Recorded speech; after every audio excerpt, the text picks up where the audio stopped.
صحابی آئے آپ علیہ الصلوۃ والسلام کے پاس، مشکات المصابیح حدیث کی بڑی کتاب، اس میں روایت ہے، اور آپ علیہ الصلوۃ والسلام سے کیا عرض کی کہ اللہ کے رسول صلی اللہ علیہ وسلم، مجھے تو بعض دفعہ ایسے خیالات آتے ہیں کہ میں ان خیالات کو اپنی زبان پر لا کے آپ سے بیان کروں، اس سے بہتر سمجھتا ہوں کہ جل کر کوئلہ ہو جاؤں۔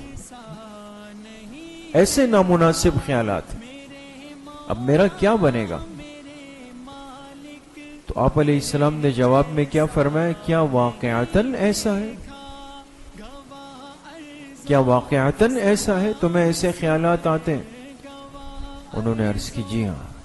آپ نے فرمایا ذاک صریح الایمان، یہ جو کیفیت آپ کے ساتھ لگی ہوئی ہے یہ عین ایمان کی علامت ہے، تمہارا اندر ایمان سے بھرا ہوا ہے، دل کے اندر ایمان ہے، جبھی اس قسم کے خیالات کے آنے نے تمہیں بے چین کر دیا۔